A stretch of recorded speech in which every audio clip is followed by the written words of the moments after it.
वबरकातुहू। आज की ये मजलिस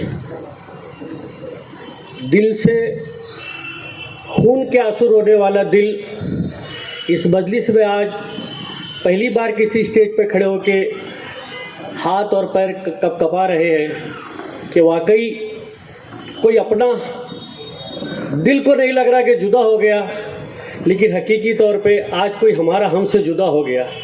मैं जब यहाँ इस प्रोग्राम में आ रहा था तो एक ऐसी माँ से, एक ऐसी बहन से मिलकर आया कि जिसे जब खलील दादा की इस दुनिया से कोच कर जाने की खबर मिली तो उसे ऐसा लगा कि वाकई उसकी बच्चियों के सर पर रखा हुआ हाथ, उसकी यतीम बच्चियों के सर से वाकई आज कोई सरपरस्ती का हाथ जुदा हो गया, उनकी बच्चियों को सरपरस्त तो जुदा हो गया। क्योंकि उन यतीम बच्चियों के सर पर बखुदा बहुत कम लोग जानते थे और उन कम लोगों में ये नाचीज़ भी था कि उन बच्चियों की अज़दवाजी ज़िंदगी शुरू करने में खलील दादा ने किस हद तक के मदद की और आज वो बच्चियाँ अज़दवाजी ज़िंदगी गुजार रही है। वो बच्चियाँ बचपन से लेकर जब 7 साल की थी तो उनके सरपरस्त का साया उनसे जुदा हो गया था, और जब वो बच्चियों की शादी का वक्त आया तो यही खलील दादा थे जो बाप बनकर आगे आए। आज वो माँ के आंसू में देख कर आया।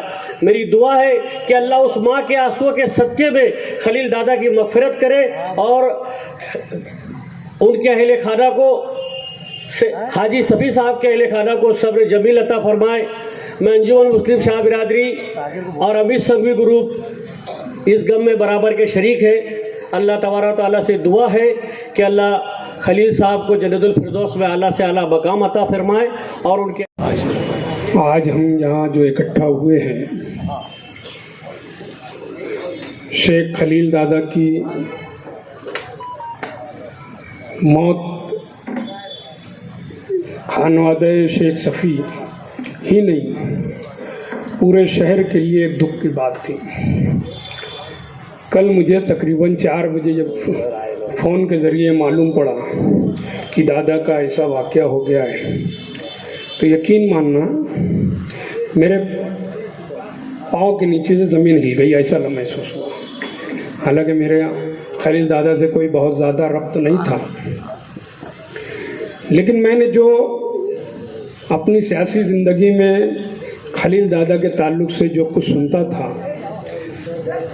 और जो कुछ सामने बात आती थी, चूँकि मैं बहुत अरसे तक सियासी इख्तिलाफात की बुनियाद पर दादा की बात सुनता और समझता था, लेकिन जब करीब आया और देखा और समझा तो जिस ढंग से छवि खराब की गई जो बताया जाता था उसके उलट बात निकली। मैं ऐसा मानता हूँ कि ज़मीन के कारोबार को लेकर जो इस शहर में फ़ज़ा बनी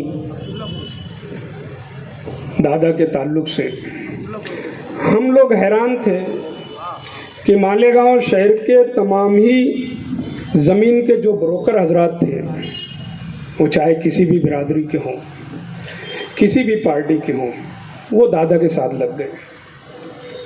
हम लोग हैरान थे इस बात से कि हम इनको कैसे अलग किया जाए। लेकिन जो कुछ सुना कि दादा कारोबार में, ज़मीन के कारोबार में इतने ईमानदार थे कि लोगों ने बगैर कागज़ के या बगैर कोई समझे ज़मीन उनको दे दिया करते थे कि लो दादा आप बेच डालिए या आप इसमें काम करिए। ये ईमानदारी उनकी जब समझी, हमने देखी, तो ये महसूस किया गया कि ज़मीन के कारोबार में जो कुछ उल्टे सीधे होते हैं, खलील दादा के इस कारोबार में आने के बाद बहुत सारे मामला सीधे हुए।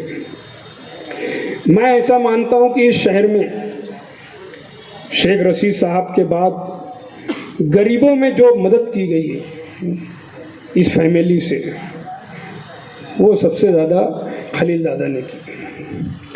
खलील दादा ने कभी कोई पार्टीबाजी नहीं देखा, कभी बिरादरी नहीं देखा, कभी कोई मसलक नहीं देखा। जो परेशान हाल उसके पास गया, खलील दादा ने उसकी मदद की। ये खूबी उनके अंदर थी। मैं अदारा इब्राहिम मरकज़ी सुन्नी जमीयतुल उलमा, दारुल अशरफिया, शहर ताज़िया कमेटी, दयाना विकास समिति, पावरलूम संघर्ष समिति, इन तमामी लोगों की तरफ से खानवादे शेख सफ़ी के साथ इज़हार हमदर्दी करता हूँ। उनके गम में हम सब बराबर के शरीक हैं और अल्लाह रब्बुल इज़्ज़त से दुआगो हूँ कि अल्लाह ताला अपने हबीब पाक सल्लल्लाहु ताला अलैहि वसल्लम के सदक़े व तुफ़ैल में मरहूम की मग़फ़िरत फ़रमाए और उन्हें करोड़ करोड़ जन्नत नसीब फ़रमाए, उनके पसमंदगान को सब्र जमील अता फ़रमाए, ख़ास तौर से उनकी बीवी और बच्ची को अल्लाह ताला सब्र जमील अता फ़रमाए। खुदा हाफिज़। फ़ोन आया 3-3:30 बजे के करीब, तो ऐसा लगा नहीं कि खलील दादा जो है वो इंतकाल कर गए, क्योंकि हम लोग बासी के दिन बैठ के इरफान भाई बाबू हम लोग सब बैठ के सब हंसी मजाक हुई। हम शेख सफ़ी खानवादे के गम में बराबर के शरीक हैं। मैं सब लोगों ने तो थोड़ा थोड़ा बताया, लेकिन मैं ये बताना चाहूँ कि किसी आदमी के पास पैसा आता है तो उनके साथ जो रहते हैं वो सोचते हैं कि वो छोटा ही रहे, लेकिन शेख खलील साहब जो है जितने भी वहाँ पे उनके साथ मेरे जो दोस्त थे गरीबी के उसमें थे, कोई पैसा मांगने आता था तो वो बोलते थे कि यार पैसा नहीं ले, ये जाके ट्राली का पैसा देते थे पूरा। देवी के मल्ले में कई मिसाल है, कई मिसाल जाफर नगर में है, यानी उनको मांगने वाला नहीं बनाए। शेख खलील साहब ने ऐसे अनगिनत लोग हैं जिनको जो है खुद अपने पैर पे खड़े होने वाला बनाए। ये मैं इस बात की खुद गवाही दूंगा, क्योंकि हम लोग छोटे से बड़े जो है हजार खुली में ही हुए हैं। और खलील दादा साहब हम लोग को मैच देखने, क्रिकेट देखने अक्सर जो है बर्फ़ गिरीन पे आया करते थे, और उस टाइम में वो जो है हम लोगों को अच्छा खेलने पे इनाम भी दिया करते थे। खलील साहब जो है उनकी एक गांव में एक मिसाल है, और मैं नहीं समझता कि उनके जैसा जो है और कोई ऐसा होगा। जो नाम उनका दादा था, वो उनके जितनी बच्चों से मोहब्बत थी उनको, यानी मैं नहीं समझता कि आप लोगों के इल्म में होगा। जितने गांव में थोड़ा सी कम दिमाग लोग हैं, दादा उनका बराबर ख्याल रखते थे। उनके घर पे तीर त्यौहार पे जो है उनका पूरा जो है अनाज पानी पैसा वगैरह जो भी है उनको भी ले दे के चलते थे। ये हम लोग नहीं कर सकते। आज उनके घर के पास जो है कई माजूर जो है, कई कम दिमाग लोग जो है उनके पास में इर्द गिर्द, आज वो लोगों की कितने लोगों को तो आज मालूम पड़ा। मैं ज़्यादा नहीं बोल पाऊँगा क्योंकि शेख खलील साहब के साथ मैं बहुत ज़्यादा रहा हूँ। सैयद मुस्लिम साहब, इरफान भाई, हम लोग, मैं उनके फैमिली के गम में बराबर का शरीक हूँ, और जहाँ कहीं हमारी ज़रूरत पड़ी इंशाअल्लाह मैं उनके खानवादे में शरीक रहूँगा। अस्सलाम वालेकुम। मैं पहली मर्तबा ताज़ियत के लिए खड़ा हुआ हूँ और दिल बोला मेरा कि हकीकी ज़िंदगी से खलील साहब की बयान करूं कि 98-99 के अंदर खलील भाई ज़मीन के व्यवहार में आए थे, और हम 2001 से दलाली के धंधे में उनके ज़रिए हम धंधे में घुसे। ऐसे मेरे बहुत ढेर साथी उस वक्त तो हम लोग साथ में लगे। उससे पहले कि हमारी ज़िंदगी भी बहुत तकलीफ़ों की थी, और आज अल्लाह ताला ने इस मुकाम के ऊपर खड़ा किया है कि ना जाने हमारे कितने दोस्त साथी ऑफलाइन के आज हज करके आ गए, बिल्डिंगें बना लिए हैं, बड़े बड़े कारोबार कर रहे हैं। ये अल्लाह ने उनका ज़रिया लगाया था, लेकिन उनके अंदर जो मोहब्बत और जो दिल था वो वाकई एक सच्चा इंसान था। किरदार से इंसान पहचाना जाता है। ऐसे तो बहुत लोग फ़ोटो खिंचाते हैं, व्हाट्सएप पे चलते हैं, लेकिन जो इंसान का हकीकी किरदार होता है उनका तो हमने करीब से देखे हैं, कल दुनिया ने देखी है कि व्यवहार के अंदर इतने साफ सुथरे इंसान थे कि अगर किसी से व्यवहार किए तो उसकी लिखा पढ़ी करते थे, और बाकायदा वक्तों से पहले उसको पूरा करना और उसकी फिक्र करना, जितनी हैसियत थी उतना काम करना, ये उनका शुरू से ये रहा है। अगर किसी को ज़बान दिए है उस ज़बान को उसको पूरी करना। हमने उनके साथ सफ़र भी किया है, व्यापार में भी देखा है। मैंने एक व्यापार में मेरे को तो लिए हो, बोले यार ये ज़मीन है, बोले उसमें पैसा वैसा लगाना नहीं है तेरे को, मैं 5 लाख दूंगा, तू 50,000 रुपया पटेल को दे देना। बोले फिर थोड़ा लिटिगेशन है, बोले क्लियर होएगा, बेच डालेंगे, हो जाएगा काम। इत्तेफाक से वो ज़मीन वो खुद रख लिए कि खरीदी लिए।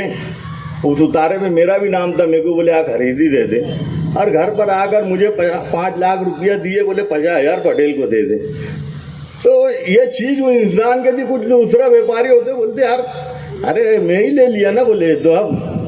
लेकिन दलाली के धंधे में भी देखा हूँ मैं कि ये ज़मीन की दुनिया में अगर ऐसे महीनेवारी दलाली दिया करते थे लोग, आधे टके से ये बहुत बड़े बड़े मशहूर दलाल आज भी परेशान हैं। लेकिन जब खलील भाई ज़मीन की दुनिया के अंदर आए, उन्होंने 2% से कमीशन देना शुरू किया। मुझे माजिद CTD का एक मरतबा खलील दादा को फ़ोन आया, बोले यार खलील भाई तुम 2% से दलाली देते हो। बोले यार उसमें ज़रा गलत है। बोले यार ज़रा कम दो। बोले नहीं यार मैं 2% से दूंगा, बोले दलाली। तो देखो आज ज़मीन की दुनिया मालेगांव शहर के अंदर ऐसा लगता है खाली ज़मीन का ही धंधा है, बहुत लोग करते हैं। तो बस मैं बहुत ज़्यादा वक्त नहीं लेना चाहता हूँ। बस अल्लाह ताला उनकी मग़फ़िरत करे और अल्लाह ताला उनको जन्नतुल फिरदौस में मुकाम अता फरमाए। आमीन।